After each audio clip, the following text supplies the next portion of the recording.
Good morning again. Good morning. This morning's message comes to us from the Gospel of Matthew. Once again, we're following along the stories and teachings of Matthew and including the teachings of Jesus. The title, well, let me tell you a little story before I tell you the title. I work, as you know, all week long and pulling resources and information on that I might include in the message for you so that it's relative and pertinent. And I have to admit that I watched television right up to the end of the middle of the week one night, and the last one that we had recorded was Master Chef. You know, that show with Gordon Ramsay, who is a slave driver in the kitchen. His language is not acceptable to me, but my gosh, what results. And so I have to admit that was on my mind when I was reading and praying about the story of feeding the 5,000. So this morning's message is entitled, Master Chef Without a Kitchen. They were superb home chefs. They knew more about the kitchen and the implements of culinary arts than I even knew existed. And they were creating these works of culinary art. I mean, magnificent meals, because they were in this competition. And they were providing an opportunity for themselves to reach out and feed the people of the world. Well, at least the people of the now generation, who would come to their someday hopeful fancy restaurants and enjoy the gifts and talents that they had honed into perfection along the way. But Jesus' story to us about feeding the 5,000 isn't about the culinary arts as much as it is hungry people. Hungry in their heart, hungry in their stomachs.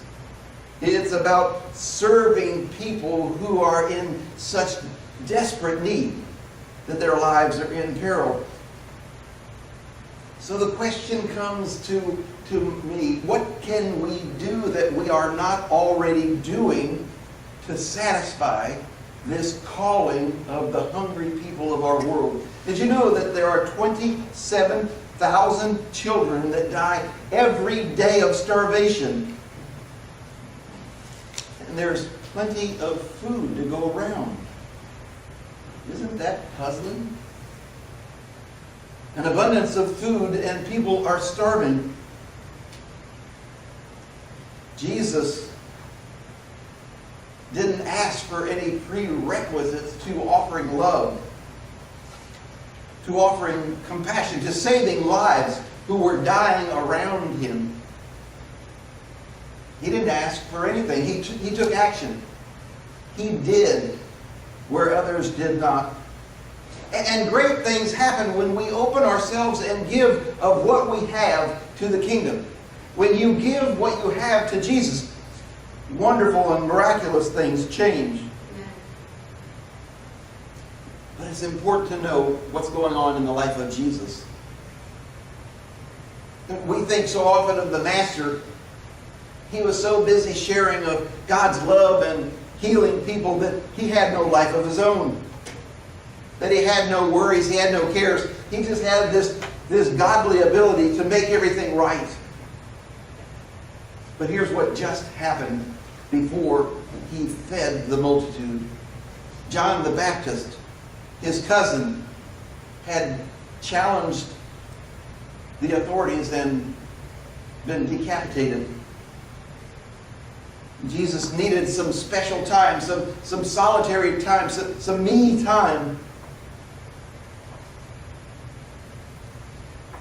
And he looked up and the people were there and they were hungry.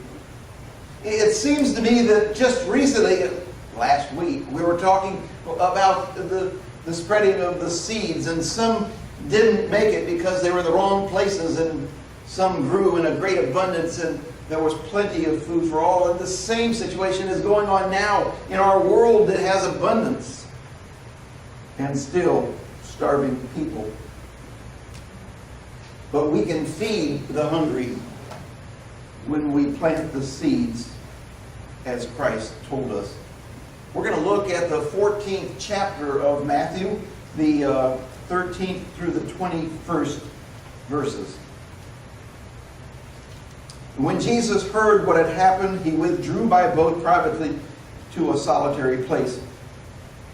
Hearing of this, the crowds followed him on foot from the towns around. And when Jesus landed, he saw the large crowd, and he had compassion on them, and he healed their sick. As evening approached, the disciples came to him and said, "This is a remote place, and it's already getting late. There's no McDonald's in sight. Send the crowds away so they can go to the villages and buy some food for themselves." And Jesus said, "They do not need to go away. You give them something to eat." "We have only 5 loaves of bread and 2 fish," they answered. "Bring it here to me." And he directed the people to sit down on the grass. Taking the 5 loaves and the 2 fishes, he looked up to heaven and he gave thanks and broke the loaves, and he gave them to the disciples. And the disciples gave them to the people, and they all ate and were satisfied. And the disciples picked up 12 baskets of broken pieces that were left over. The number of those who ate was about 5,000 men, besides the women and children. And they all ate. They were filled. They were satisfied. One snack lunch fed everyone with enough to share with the needy. There's an old story about a woman who was cat sitting for her daughter's feline. I spelled that wrong first. F-E-L-I-O-N. But she was cat sitting for her daughter's precious little pet. And over the course of the weekend, the mom opened the door to go outside to do something, and the cat slips out. Oh my gosh, what do we do now? She can't find the cat. She's called the cat. She's offered everything, and the cat's not it. Well, wait a minute. In this scraggly tree on the side of the house, this cat's like 30 feet in the air, and she does everything to coax that cat to come down, to no avail. So in desperation, she goes back inside and she calls 911. She gets the fire department. She says, "I need your help. I'm taking care of my daughter's cat that's in the tree, and I need you to come." And the dispatcher says, "Lady, we don't do that anymore. But don't worry. When the cat gets hungry, it'll come down." You see, cats have a way of fending them for themselves, and they do a pretty good job of that. But people are so different. Many places in the world, there are just starving populations. And to make it even worse, they're cruel dictators that take their share first. And the dry weather burns and destroys what's left. You see, Jesus is the opposite from a cruel dictator. Jesus was human too, though. His cousin had just challenged the despot and lost his head. Jesus was seeking out some me time, some special time. But the people gathered around and they had needs, and he had compassion. And that compassion overcame the grief that he was suffering personally. Now, here's the way Jesus works. Jesus doesn't bring in people into an auditorium and say, "Be blessed and go. You're healed and fed." It's a one-on-one situation. There were 5,000 men, which meant many of them have spouses and many of them brought children. They've estimated somewhere between 10 and 15,000 people were there with needs. And he had compassion on every one of them, not as a group, but individually. And he took care of them all.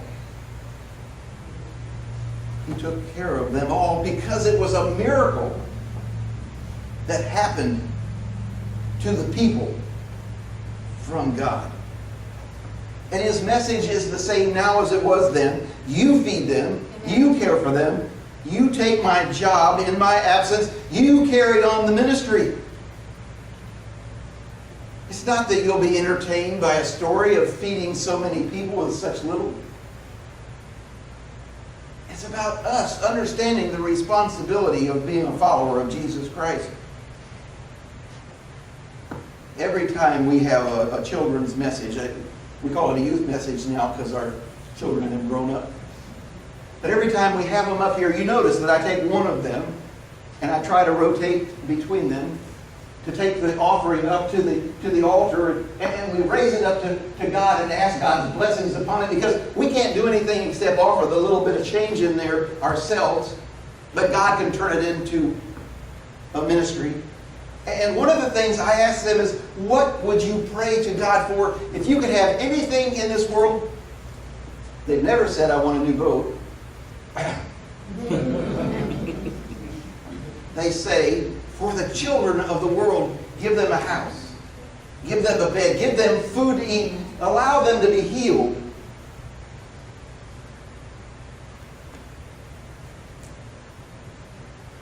We offer a prayer that the children will not go to bed hungry. No child should go to bed with an empty stomach. For some time now, in this entire planet of ours, the neediest place in the entire world, think about it,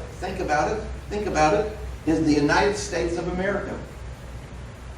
Not Rwanda in Africa, not Sudan, not Thailand, not India. The United States of America, the most powerful, the most wealthy nation in the world, has some of the greatest needs. In our country alone, 1 in 6 go hungry.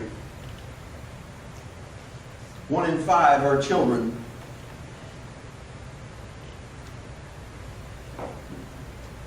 Maybe it's time for me to confess.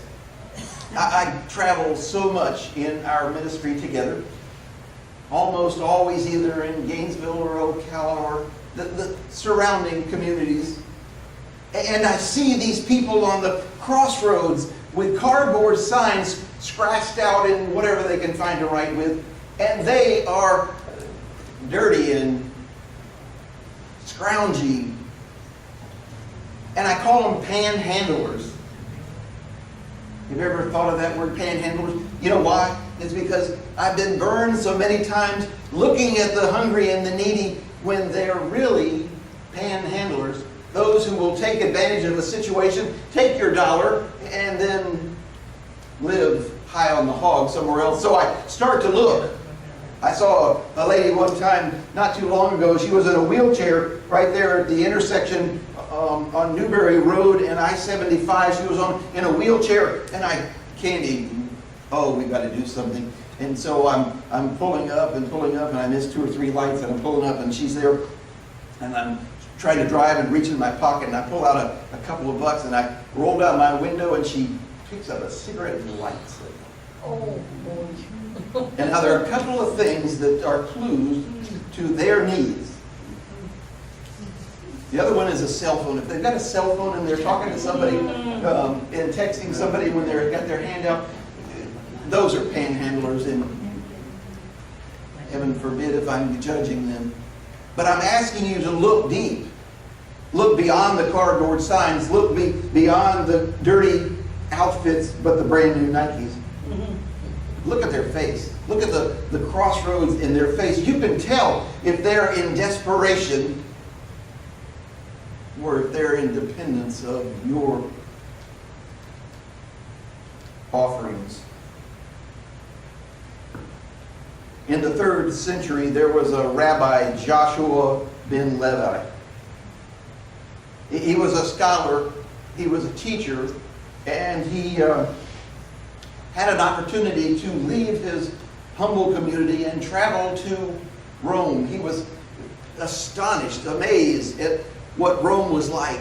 The architecture was beautiful, statues everywhere, and it was in the heat of summer, and they had taken the finest of silks and draped them over the shoulders of the statues so that they would be preserved and not harmed by the elements around them. And while the rabbi was looking at and being astonished by all of the beauty around him, he gets a little tug on his toga, and it's a homeless, helpless, hungry person who says, "Just a scrap, a crumb from your bread." And he's amazed at what Rome would do for their statues and not do for their needy. And within this wisdom of his heart, he said aloud, these people will perish. We know the history. They did perish. Great things happen to those who give to Christ the things that they have. And those things that we have are not always things, are they? There are hands and feet and hearts. There's a movement that's happening in many places. South America is where it started. They call them sidewalk fridge. The cafes and restaurants have purchased refrigerators that they put on the sidewalk with a sign, "Take what you need, give what you can." And it's not leftovers. It's meals that they have prepared that they put in those refrigerators for the people who are not able to dine inside. And they don't have the stigma that we put on the homeless and the hungry, where we send them to a place where they stand in line with a soup bowl and stick it out for somebody to plop something down on their... How humiliating that can be. Because you see, the sidewalk fridges are just a redistribution of food. It's like the feeding of the 5,000. The young boy came with a snack lunch of bread and fish, and Jesus fed the multitudes. He didn't make them stand in line. He says, "Sit down and I'll feed you. I'll serve you." In the times of Jesus, everyone worked. There was no age limit. The children worked right along with their parents out in the fields. Whatever they did, the whole community worked. And yet they took a break from their subsistence to hear the teachings and the life lessons of the Nazarene. Did you hear me say that the little boy brought a snack lunch? I didn't read that in Matthew. And you wouldn't find it in Mark. And you wouldn't find it in Luke. It's only in the Gospel of John, the one that's not a similar story. It's the Gospel of John tells us that it is a small boy, and he talks about sharing his snack lunch of barley loaves and dried fish. Wow. The meal of a peasant at the hands of the master. The master chef without a kitchen. Today is communion. Today is what some people would call the Eucharist. And we go through the ritual of sharing. We talk about a time of remembering. And we're thinking of the sacrifice that the Son of God made, that we might be empowered, that we might be filled. We think of the body and the blood. Isn't that what I tell you every time? Every 2 weeks we have communion, and I say, this is in remembrance of the sacrifice that Jesus made. The loaf is the body, and the chalice is the blood, and it represents sacrifice. Really, what it does, it calls out to you. I'm not here. Take over for me. Amen. Take up your cross, follow me. Do as I have done. In a world that needs you as much now, maybe even more than ever before. If you are in service, become the sidewalk refrigerators to redistribute the love and the compassion and the feeding and the serving that I have in the past to all of humankind. What does Jesus, the master chef without a kitchen, do with what we bring? He provides to those who needed sustenance. We give, they receive in order to survive. He offers transformation because it becomes a life-altering situation where lives are changed. Not only the needy, but yours. Yes. He offers inspiration. I have to digress. You remember that guy, Oral Roberts, used to be on TV? We used to watch him when we were a young family and babies. And the thing that I remember about Oral Roberts more than any of his stories, more than any of his messages, was he used to say, expect a miracle. Didn't Jesus offer the same? Expect a miracle. Don't send the people away. Feed them, clothe them, heal them.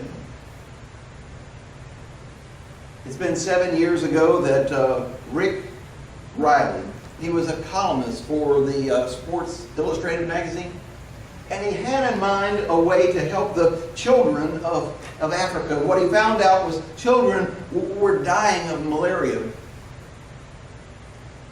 And so he asked in his article, everyone who reads this article, send in $10. We're going to buy mosquito netting to go over the beds of the children in Africa. For $10, you can provide a netting for one child. And there was something like